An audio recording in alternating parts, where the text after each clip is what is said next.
Hi, welcome to the new episode of Startup Strides. Today, my guest is Ethan Opdahl. He is co-founder of Angel. Welcome, Ethan. It's fantastic. I'm very excited to chat because, again, one of the special episodes because I have an Amherst alum here. I also want to do Amherst, so there's a certain, I guess, a degree of connection, degree of kind of closeness. I feel towards this episode. But we have a few questions to go through, Ethan. But before starting with questions, I'd like to give you a chance to introduce yourself. Tell us about yourself in your own words prior to founding your current company.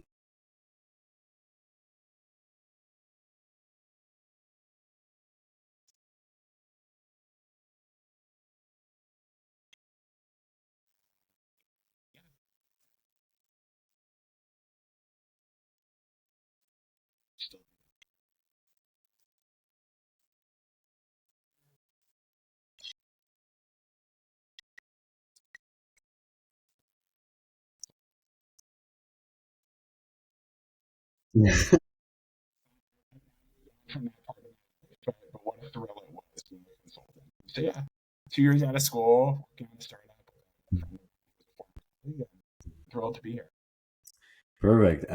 You've done a lot. You've been doing a lot, actually. I don't know. I don't know how you managed to have time and energy for all that, but I know you started two companies. One is Messi to evaluate my coins, and the other one was Appraise It Now, which I believe you sold. Those experiences kind of tell me that entrepreneurship was kind of planned since the beginning. But is that right? Did you want to be an entrepreneur since the beginning, or was it kind of something like an inclination that was born out later on? I think I really like to be creative. Through the coins, which I started in school, it just kind of like builds over time. It was really fun to work with clients, to buy their coin collections, to sell those collections to other people in the coin community. I feel like I kind of got a love for entrepreneurship through that. I also had a snack bar at the pool, middle school, and I had a lawn mowing company, the snow shoveling. I mean, these are just things like when your parents want things that you have to make yourself. Like these are things that kind of spur from that. I've always had a lot of fun with business, being able to like put something into the world that you think is valuable, see it through. It certainly isn't the easiest thing. But no, I would say I've wanted to be an entrepreneur for a long time, but I also tried to do like the societally accepted things of going to school for 4 years, taking a job in the corporate world, trying to learn something before like myself. And I certainly did those experiences. But yeah, now I'm more on the entrepreneurial path full time, and it's been incredibly hard and also I would say rewarding and exciting at times. I have questions about everything you said, but before we move on to that, I don't know how your opinion is. I personally felt like I wouldn't say Amherst is a very entrepreneurial place. I think it's very much like an academic. It's a liberal arts college, right? Like, you pursue science and humanities, right? Yep. Do you think that experience, like how that experience shaped your entrepreneurial kind of journey or vision, or do you think if you could go back in time, would you still want to spend time at Amherst or choose somewhere else? I'll start with the last question. I think every time I'm near another school or I see people from another school, I am really happy that I went to Amherst. I feel like Okay. Amherst is a nice small school. The people aren't stuck up. They really care about doing a good job and learning, and it's very diverse. Like I'm here near Georgetown, DC. And every time I walk on that campus, I'm like, I'm so glad I went to Amherst. And I think from the entrepreneurial perspective of things, I don't know if every single day I heard the word like entrepreneurship, build a business on the Amherst campus. Like we didn't go to Stanford, right? Or all of those schools which are very entrepreneurial forward. That being said, I've come to find out that after I graduated, there was a few like entrepreneurial societies more or less built like at Yeah. Amherst, which is really exciting. But no, I would say I would certainly go to Amherst again. I really enjoyed it. I think we did have pitch competitions, which were kind of fun to do. And there's been a lot of alumni that I've connected with from Amherst who are in the entrepreneurial world. That's been very helpful. Amherst actually does produce like very successful later on the startup founders. I think Oh yeah. recently I came across I mean actually even posted about it on LinkedIn. They raised like 5 million seed from it's a fine AI finance startup if I'm not mistaken, from General Catalyst and stuff. But there are several more startups that were founded by Amherst alumni. Oh, there's a ton. And I've tried to like speak to all the people who have sold companies to Facebook, people Yeah. who have like a million things, right? It's like unbelievable. And they're also coming from Amherst, just incredibly nice people. Just like Yeah. there's not really an air of being stuck up. They want to help. Not that many people went to Amherst. So it's a really good mixture of there's a lot of successful people that have come and also are very willing to help because it's not like everybody went to Amherst. Yeah. I just wish that spirit never died, because that's genuinely one of the most important elements, like being able to reach out to your school and, like, and they're getting back to you. I think it's very rare, and it's very much appreciated. After graduation, you spent 2 years at Bain. How was that experience? I feel like it's a kind of a typical progression for a lot of, people, high performing people. Like, it's investment banking, consulting, unless you want to do like med school, law school, the typical journeys. Especially at Amherst, what I typically see is consulting, investment banking, or tech if you're a software engineer. How was that experience? How did it shape your worldview and influence your kind of vision going forward? I had a fantastic time at Bain for 2 years, I would say. I Mm. really love the people. I think Bain is a fantastic place to work. If I had to work at any job, I would not work anywhere else. So I would say like it was a really great place to spend about 2 years. I met my co-founder there. I've met a lot of really close friends there. I've gone to France through cases. I've gone to Richmond, Virginia. Like it was a lot of fun. And I think I learned a lot. I learned what good looked like. I learned how hard people could work. I learned how seriously people take doing something that is correct instead of just kind of like throwing something together and giving it to somebody. It was a really good place to spend 2 years. In terms of like how it prepared me for the entrepreneurial journey, I think a lot of entrepreneurs come out of Bain, which is kind of a cool thing. They have a startup accelerator, not accelerator. They have a venture fund for ex Mm. Bain alumni, which is kind of cool. Which has been an interesting thing to explore. And then I think finally, the idea of like what we're currently working on for our startup is incredibly close to what I did at Bain in terms Mm. of like pricing analysis and cost optimization and should costing and all of that really stems from like the work that I did over those 2 years. So I don't think I would have arrived at like what we're doing today if I hadn't worked there. When you like a job so much and you enjoy doing it, you enjoy the environment, and you're good at it too, right? How do you manage to be like, okay, I'm actually quitting and kind of focus on something of my own, versus being like, okay, I'm doing a good job, I'm earning good money, let me just kind of follow this, let me just write it out a bit more, see what happens later. Like, how do you take that decision? Yeah, I would say it certainly wasn't. I don't think I've made the best like financial decision. I don't think like that was the driver. Like I didn't leave Bain to say like, oh my gosh, I have to make more money. I want to be rich. I need to go and do a startup. And I also didn't leave because Bain was so horrible that I had to get out of there. I left because I felt like the pull of like, I need more creativity. I need more upside. I need more downside. I need to feel like I'm kind of like charting my own path and like doing things that I think are valuable for the world. So that's more or less the reason why I left. I think the reason the point in time when I decided that I had to leave is when I saw all of these like new tools come out in terms of like AI Mm. coding. And it just took me from like what I was doing, which was like coding at a very like low level and using no code tools to build out software, to being able to like create things that were like 100 times better in like minutes.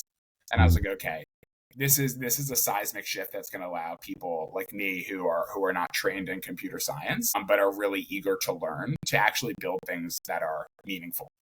So I said, okay, these things are happening. I'll take my time. I'll really continue to think about it. And then about like, so that was about in April. And then I left about 4 months after that. So I gave it time to make sure that it was the right decision. I Mhm. gave it about a month. Then I told some people. I gave it 2 months, and I told like my team. And then I had Mm. 2 months to finish the case, and then I left. So I didn't Okay. just like automatically quit and say like I'm out of here. It was very like drawn out. You kind of like let it marinate a bit. Um, do you think getting professional experience, whether it's a couple of years, in consulting or somewhere else, is necessary to before starting your own venture, or do you think some people just should just dive in? I mean, I know it's very much individual case, right? It cannot be generalized to everybody.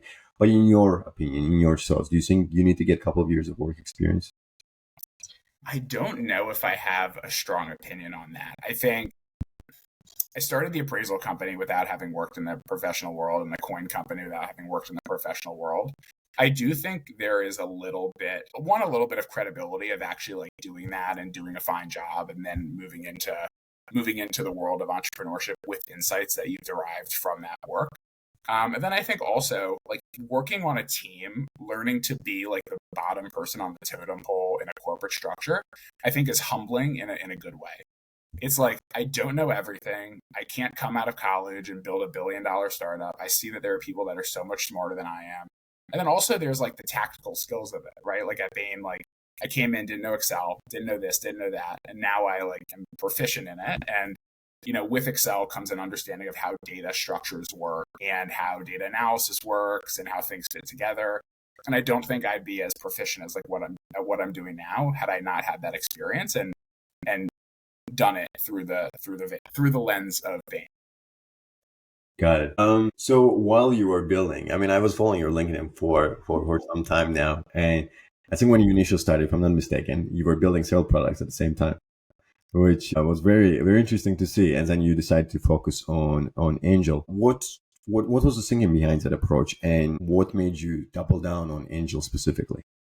Yeah, I think I have an opinion that a lot of landing on a good idea is not necessarily luck, but Mm. I didn't trust myself to look at a whiteboard of ideas and pick out the best one. Like I didn't trust myself to do that because I've done this enough times and had successes and failures to know that like the things that you think are going to work might not work, and the things that might you didn't think would work. So I said, okay, I have all these ideas. It's so much easier to build these things now. Why not create all of them at some basic MVP level and start talking about it and kind of see like what picks up and what dies? And you'll be surprised how quickly some things are like clearly not going to work, and some things have a little bit more like momentum behind them. What I would say happened is, my gosh, how many ideas were there? Like 5 or 6 that I was actually like running with at like the very beginning.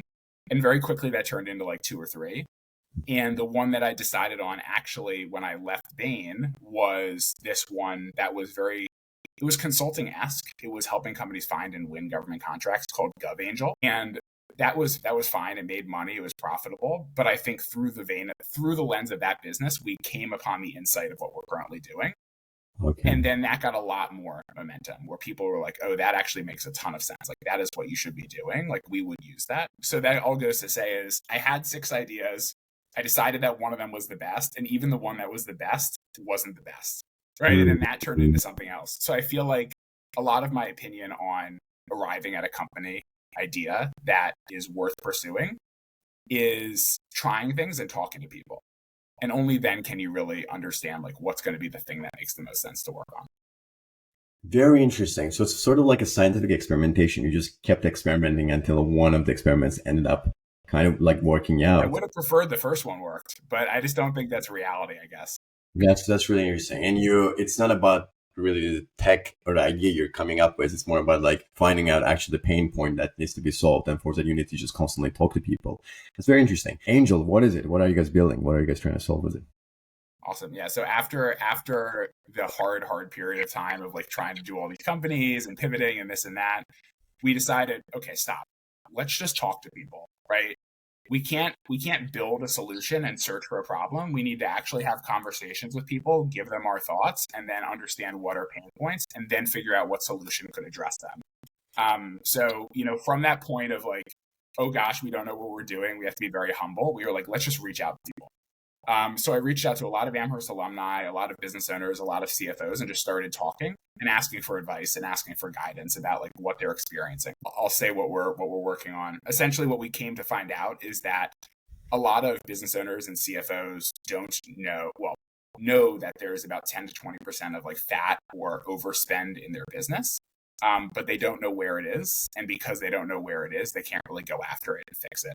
And the root cause problem of that really drills down to the fact that they don't know what things should cost, right? So if you're going to do a waste management contract or purchase software, janitorial, whatever it is, these indirect services, it's hard to know like what it should cost for your particular scope of work, for your particular geography, your particular use case. So essentially what we came to find out in understanding that problem is that the most valuable way to address it for people was to show them how all of their contracts that they're procuring stack up against market rates. So to show them, hey, at the highest level, you're overspending 18%. And then you can click down all the way to the contract level and say, hey, this contract's 40% over. This contract is 5% over. Now I know which ones I actually have to go after to fix this issue. And then giving them the tools to fix it, right? So automatic rebids with alternative vendors, automatic renegotiations with existing vendors, using this pricing index of what it should cost as like a basis through which you can run those negotiations.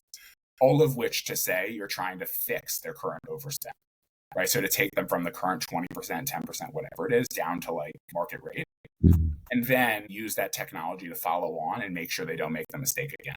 So to give them that continuous visibility into their spend to say, hey, you're still within market rates. You're not overspending here. You can actually focus on other parts of your business versus right now they're like, I know that there's an issue, but I can't really solve it. So that's more or less what we've been doing. That's really cool. So how does it compare to other solutions in the market? Like I the only thing that comes to my mind is Ramp, but obviously I think Ramp might be a bit different. But are there any similar solutions in the market, or you guys are going after something like quite novel and new? Well, you should never say that there's no competitors. I've learned that from seeing enough things. I would say there are certainly solutions out there. So the software that exists, and I think Ramp and some of these are a good example of like spend management software. My opinion on that is those like show you what you're spending and help you manage what you're spending, like your vendor relationships, your payments, all of that. Ours is a little bit less about like seeing and managing and more about like understanding. Right. So Ramp would say, or these other softwares would say, hey, you're spending $100 with this vendor, right? And this is when it renews and this is how you're going to pay them. Ours is like, is that $100 the right price for what you're getting? Right for it, yeah. So it's kind of like a separate layer of it to help people diagnose issues instead of just like continuing to get the trains running on time, I guess is kind of the differentiator there.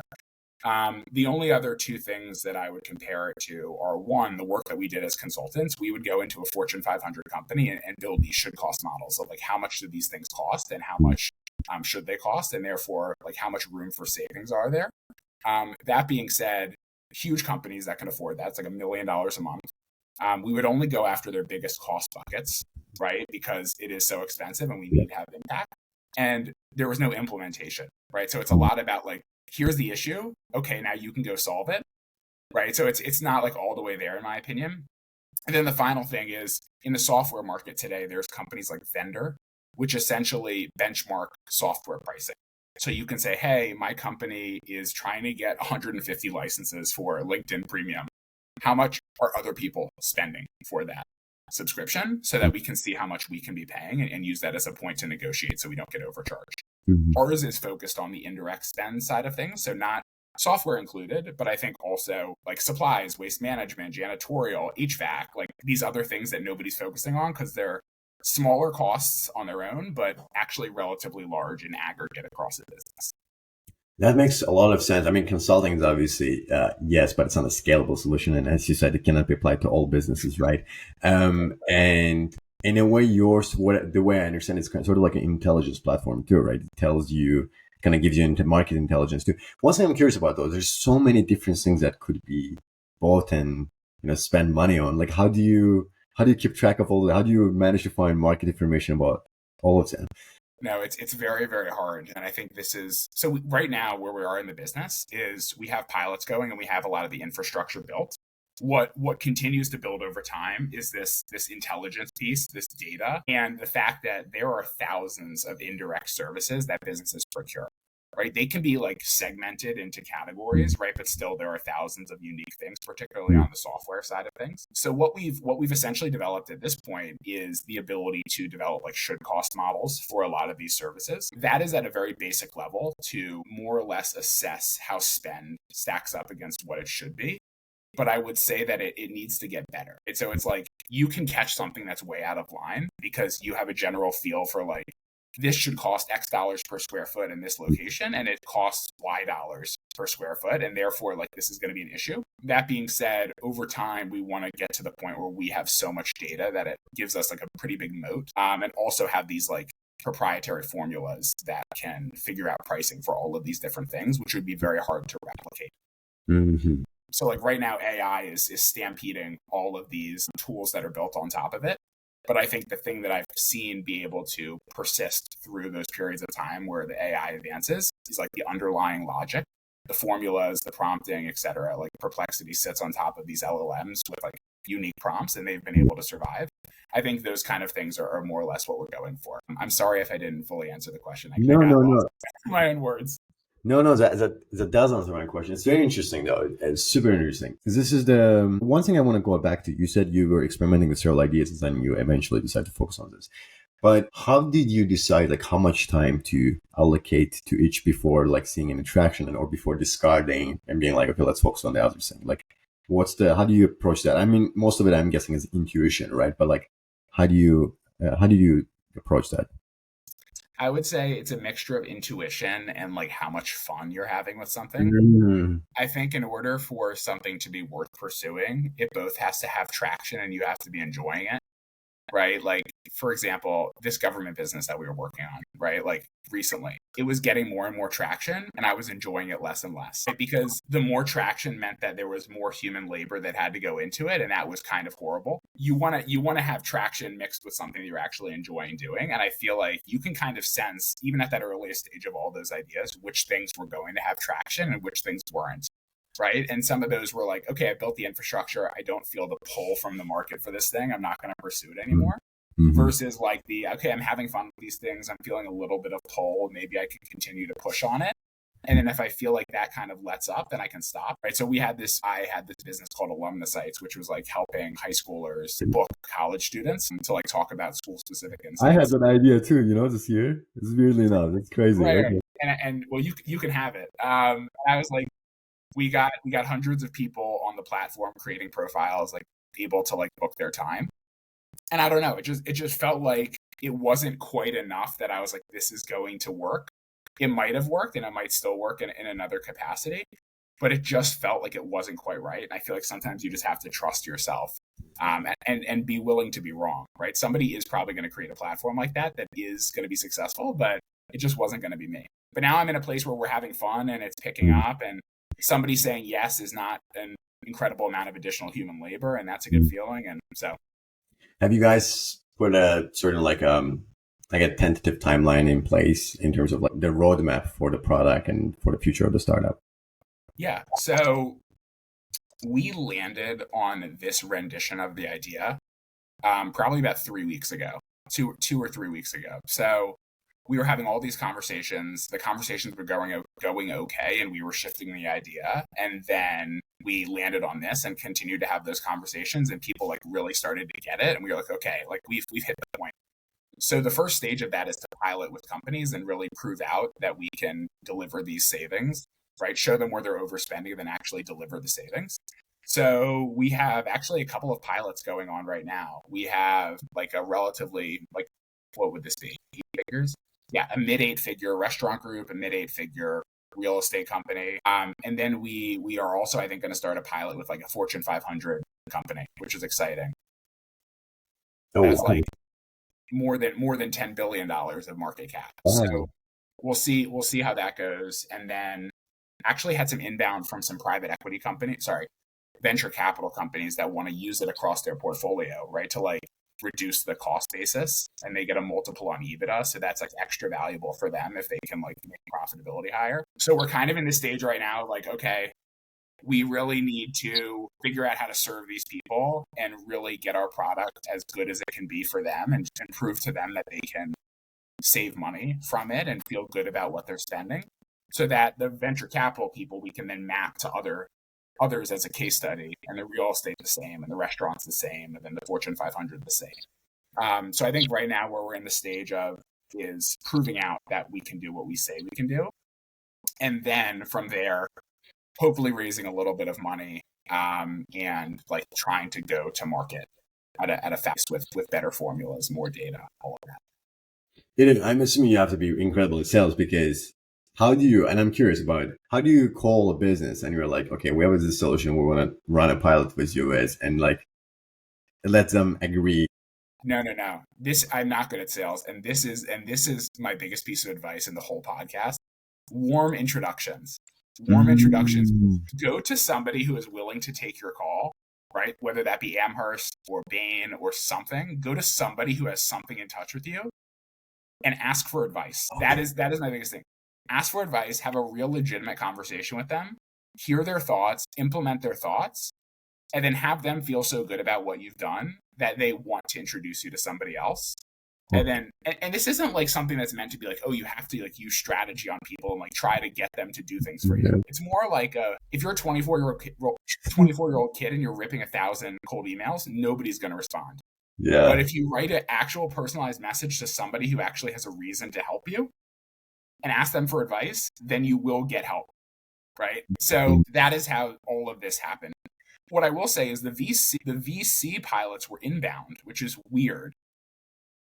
It was like, hey, like we're always looking to save money for our portfolio companies. This looks interesting. Like, can we talk about it? And I'm like, okay, like I didn't expect that to happen. But I think the confidence of the people from Amherst and from Bain who allowed us to do this gave me the confidence to post about it, which gave these people the feeling, hey, this could actually help. And then it kind of goes from there.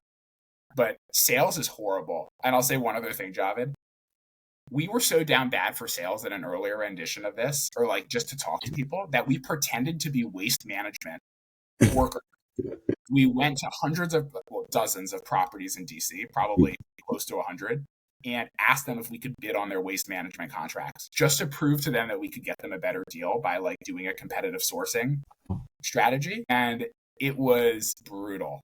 People do not want to talk to you. Yeah.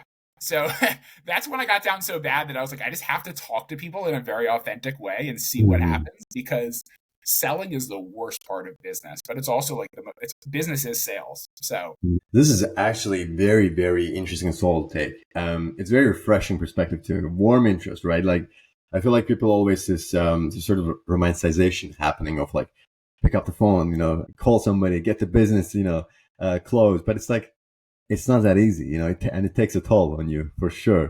It's not even close to that easy. It's not even close. I'm so glad you mentioned that.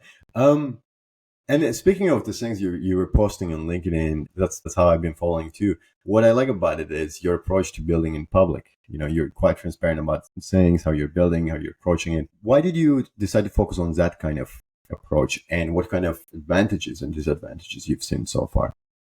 Yeah, I'll start with something that I just mentioned about like people seeing it and understanding it and reaching out to potentially like use it.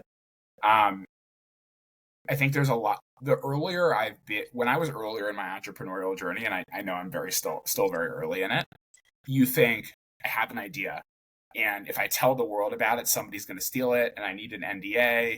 Ideas, I mean, you'll hear this. Ideas are easy and a dime a dozen, and anybody can think of an idea on a walk. It's execution that matters, and it's not just that. It's idea, and it's execution to build it, and then it's execution to sell it, and it's execution to do a good job. And there's a million other like levels of execution that have to go right to build a business, and there's a ton of luck associated with it. That being said, what I've come to find out is if you tell nobody about what you're doing and you think that you have some brilliant idea, nobody's ever going to hear about it. And even if you try to tell the world about what you're doing, still nobody's going to hear about it, right? But if you try to tell the world about what you're doing, you at least have a chance that the right person could see it at some point. And also, you get feedback, right? And I think feedback is incredibly valuable. I mean, at Bain, when we wanted expert feedback, we pay $1,000 an hour to somebody for feedback, right? And I feel like, if you post on LinkedIn and you actually ask for feedback, sometimes somebody will send you a message and say, hey, like, this is great, or hey, like I don't understand this, like maybe you should phrase it differently, or whatever it is. But I found that building in public kind of just gives you a little bit more opportunity to have that lucky moment where the right person sees it at the right time and gives you the idea, then you can move from there versus just kind of trying to be quiet about it. I guess the old adage of luck favors the bold is very much true. Putting yourself out there, getting the exposure out, it does help. I was gonna ask a question about the hardest parts of building Angel, and you kind of answered it with the sales part. You said it's a very difficult process, but I'm still gonna ask, like, what have been the hardest parts? Because usually people like to highlight the highs and the cool parts, cool aspects of entrepreneurship, but I also want to get a more kind of a balanced take from you in terms of like the hardest parts, and also what motivates you when things get rough, when things get difficult, when you're like, oh my god, it's really not going well. Okay, these are two questions. I'll start with the first one. About like what is the hardest part? Yeah. Yeah. The hardest part is, okay. This is probably the only other like really, really important thing I feel like I have to say in terms of when you're building a business and you're new to it, you think that building the technology is going to be the hard part. And that if I could just build the technology, that people will come and use the thing. And I found that, especially today, where it is so much easier to build technology, that this problem actually gets worse, where there's such a temptation to go and build it before you sell it that you just do it backwards, and it's a lot easier to do it wrong. It's almost better to be non-technical and to not have these tools because it forces you to do the right thing. And the right thing, in my opinion, is have an idea and talk to people about the idea and refine the idea and sell something to those people, not necessarily with money, but like with words of what it could be. Like what you're finding is actually the valuable solution, right? So with Angel, that's more or less what we were able to do after like making this mistake a million times of like talk to somebody about an idea that is X, right? And then you talk to them and you get feedback and then it turns into Y. And then you get more feedback and then it turns into Z or whatever it is. And only when you hear that the thing that you are doing is going to be incredibly valuable do you then go to build it. So I think the hardest thing was building 30 versions of products that nobody wanted because it was so easy to use Lovable or Replit or whatever it is Mm. to do these things and then try to bring something to market that doesn't even provide any value. I think the hardest part is the fact that you actually have to go and talk to people, and that could be scary before you go and build something. And then once you build it, you have to then go back to those people and say, "Hey, by the way, we had this conversation. I built this thing. Like, would you be willing to test it?" And even if those conversations go incredibly well, maybe 5 to 10% of people will give you the ability to like use it in their business or tell somebody else about it. It's a numbers game, but it's also like a relationships game because then you can continue to keep those people updated. But I think the hardest part is finding something to build that people want, not the building it itself. And then you asked the second question, which was, What? How do you deal with when things get really tough? I think you have to love it. I think it's a brutal game, and you have to love playing it. Like if Angel like went to shit, I would build another company and continue to try because I think it's so much fun. Because even though the lows are lows, like the highs are high. And it's not even like a financial high. It's like, oh my God, this person agreed to pilot with us. Like we got to that next level. Like we can actually show them that we can provide value. And there's so much discouragement. Like everything can go wrong. And like, especially coming from a corporate job, is like you are just not going to leave and hit it big right away.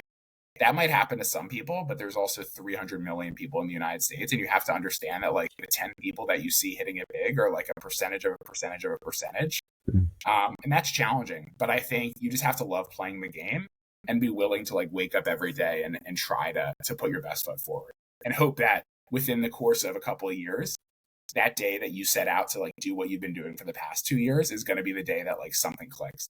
That's very solid tech. I appreciate you sharing that. One thing I was curious about though, because you end up building a product. Yeah, there's so many use cases, right? I feel like in the age of AI, having a product market fit is kind of is just difficult. Sometimes you have to create a market. Sometimes you don't really start with an ideal customer profile in mind, right? You sometimes you have to find it later on. Sometimes you have to shape it yourself.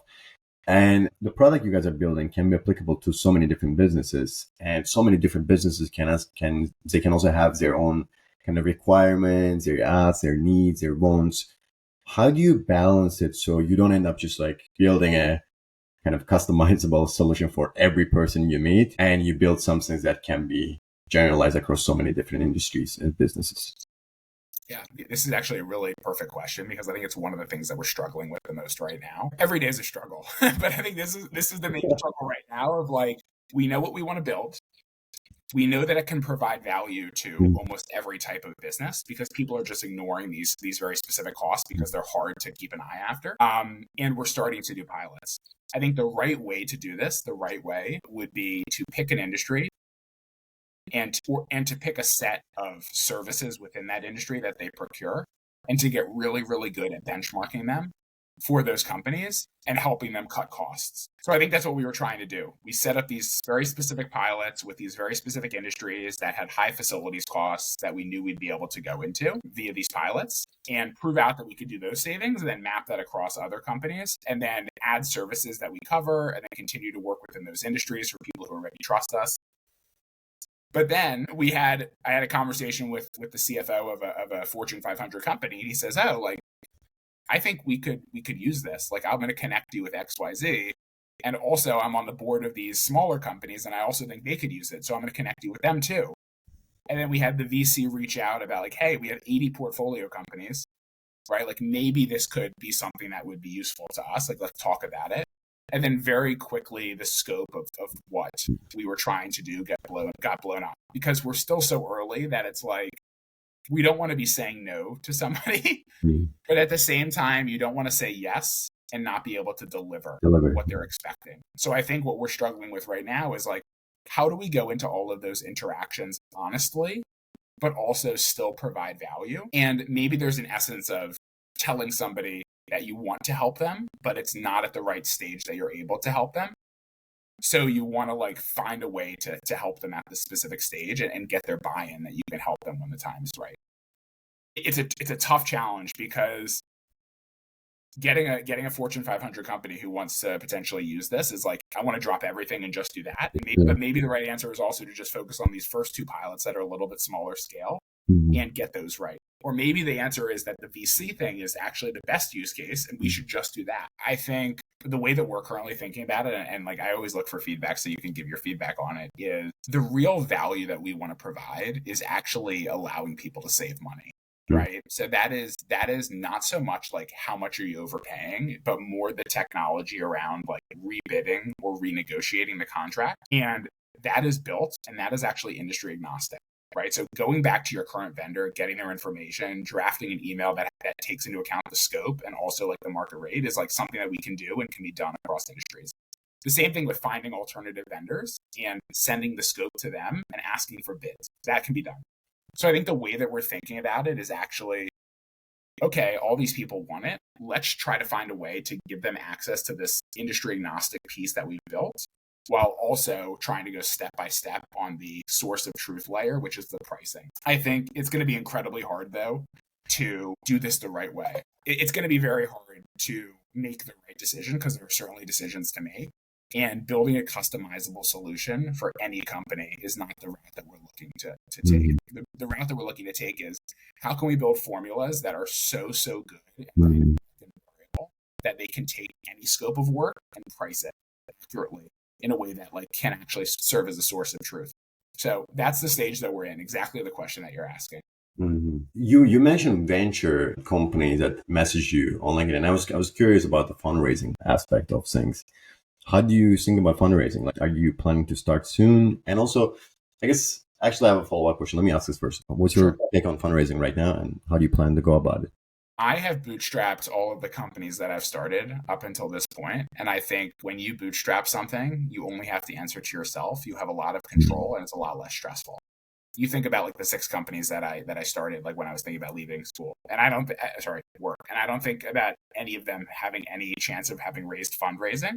But I can only imagine if one of them had, then I felt extra tied to making it work, even if it wasn't supposed to be the thing that was going to work. And I think it kind of like can create like weird incentives about how you think about a business. That being said, what we're trying to do right now is incredibly credibility driven to the extent where you need markers of credibility and you need the ability to get introductions to business owners and leaders. And I think having a business owner that doesn't have a warm intro to you take your price index seriously and also allow you to get so deep into their financials that you're actually renegotiating and rebidding with vendors is probably a near impossible feat. You need the ability to seem incredibly credible and to have other people saying that you're credible and can actually do what you're saying you need to do. So I think that we have the amount of capital, I would say, to get us to the stage now and probably a little bit further in terms of building out our solution. But what we're really looking for now is like these external markers of credibility and these introductions that come with raising capital. Oh, these people were in Y Combinator. They, got that stamp of approval. They raised a round. Those people introduced them to other people.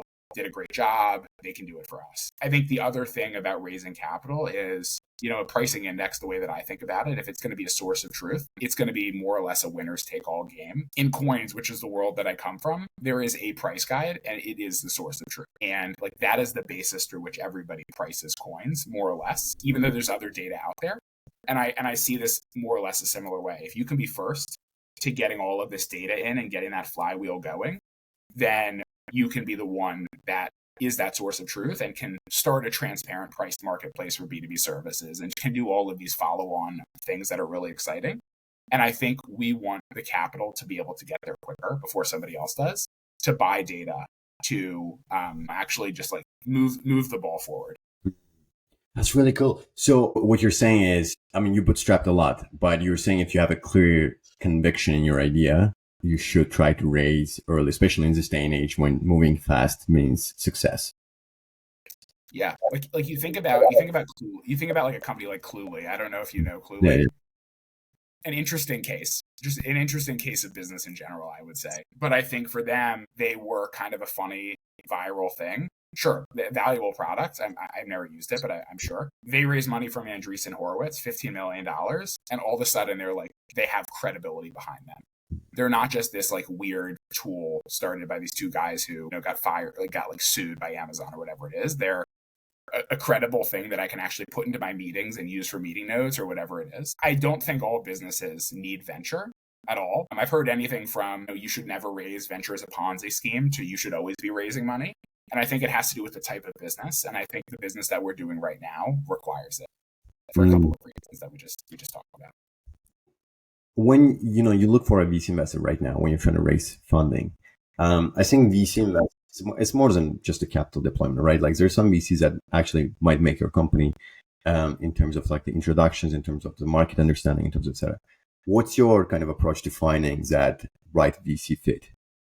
Yeah, I think the stage that we're in is so we are pre-revenue. Like we have these pilots, but we are pre-revenue. But we also have like pilots with very legitimate companies. And some of those companies might turn out to be VCs. I think the way that we're planning on approaching it is one, we want a VC that has the ability to make those introductions and has a credible name that's going to allow us to get to that next level. But we would be like an early stage bet or a pre-seed bet by one of these guys, right? Like we don't have revenue, but I think also in order to get to the point where we're generating significant revenue, we need a little bit of gas in the tank. So I think in terms of like who we're picking, I actually think we want to pilot with one of these VCs and like use our product there. And I think getting a VC as a user is kind of like harder maybe than getting a VC as an investor, right? Kind of weird. So we kind of want to run that process of like, you clearly see value in this if you want to use it for your own companies. Like we'd love to have you on as an investor, like, but what we need is X, Y, and Z. And we'd also like to use you as a use case to go to other VCs and show that we can actually deliver value for them. And then it's kind of a weird situation that we're in terms of the ordering of things. But certainly there are VCs that wouldn't provide value because if it's just a check, we don't need it. I'm actually surprised they first reached out about use case versus just, writing a check. That's very interesting. It was, well, I mean, I'm not saying that we've closed this person. I'm actually talking to them later today. But the fact that they're like, yeah, I look at profitability of our portcos and we're always looking to save money. And this looks like a solution that I could use across all of my portfolio companies. Like, let's have a conversation. I'm like, so you clearly understand what we're trying to do. Now, can we actually find a way to work together? It's a different story, but we'll see. Well, fingers crossed. Keep me updated, definitely. What do you think about things like YC Combinator? Like, would you want to join something like that, or you're happy doing what you're doing right now? I definitely think we want to. So yeah, I definitely think we see that as a big credibility driver. Maybe this is just like the way that they branded themselves. But to me, when I see a company that has like a Y Combinator badge of approval, I'm like, okay, it's kind of like hiring somebody who went to Harvard, right? It's like they went through this process. They have good advice. They were probably shown how to build things the right way and run a company the right way. Like I feel comfortable using that product. Like I found products that I actually use within my business or our business that are simply because I was going through the Y Combinator startup directory and saw the use case. And I said, okay, like that could be interesting, and used it. And I think, again, we're only after credibility and the ability to like at this stage prove out that what we are doing is valuable. We know it's valuable. We sold it. My partner Alex and I did it for companies and charged $1 million a month, right? So we know it's valuable for those companies. We just more or less need to prove out that the tool we've built can do the same thing without human beings in the loop. And we're kind of at that stage. Got it. And you mentioned your co-founder. I didn't even, I don't know his name. What's his name? His name's Alex. Alex. Well, hopefully next time when you guys make it big, we'll have a joint interview. I was going to ask a question about finding a co-founder, and it goes beyond just like matching complementary skill set, right? It's also like about the chemistry and whatnot. So some people say it's kind of like a marriage, right? It's a long journey. You have to pick the person carefully. What's your philosophy on finding a co-founder? I have a lot of opinions on this. And I'll start it off with the fact that I've had a lot of bad co-founder relationships. And I'm not going to say it's only them to blame. Like, I'm sure I'm to blame as well. Yeah. I mean, I've had some bad co-founder relationships, and I've had some okay ones. And I think Alex and I get along incredibly well. To the point that we've been through all of these pivots together, and it's worked out. I think it's because Alex and I worked together, and we both know that we both worked at Bain, and we both know that we've been through that together, and have that level of respect and trust for each other. I think picking a co-founder should not be something that anybody takes lightly, because even a good business can absolutely get like gutted by a co-founder issue. Really, truly. Like, you could have a business that's going up and to the right, and a co-founder disagreement could kill it. That's like probably, I think that is the thing that kills most businesses. I think do not just say I need a co-founder who's technical. I found somebody on a co-founding matching thing and I'm going to pick them to work on a business with. I think you need to have known them for years, like at least a year, to have every piece of information possible, to like the person and to want to spend a ton of time with them, to have, personalities that correspond and go well together, the ability to have hard conversations and to say the truth. Like Alex and I've had to have a lot of those conversations, and we've always come out on the other side of it, like, stronger. If you don't feel like you can tell your co-founder everything and be honest with them, you shouldn't work with them. And I don't think you can get to that level with somebody until you've known them for a while and you've worked with them or been on a sports team with them or something that gives you that ability to trust it, because it will ruin a business. I truly mean that. I've had it ruin businesses that I've started and sold and run and all of that. That is the most important part of business, I would say. Picking the right co-founder. Going at it alone, I also don't think is the right way to do it, mind you, because you'll have an idea that you think is a good one, and having somebody else there to bounce it off against is very valuable. And it does get very lonely, right? So you don't want to be just. I haven't had such an issue with the loneliness of it, because like here we are talking to each other and the sales, right? Like, I talk to people, so yeah. I found that that's been okay. But yeah, the journey. Yeah, the journey. I guess what I was referring to, like when the lows get really low, like having somebody else being like, "Don't worry, let's get it going," is a nice thing.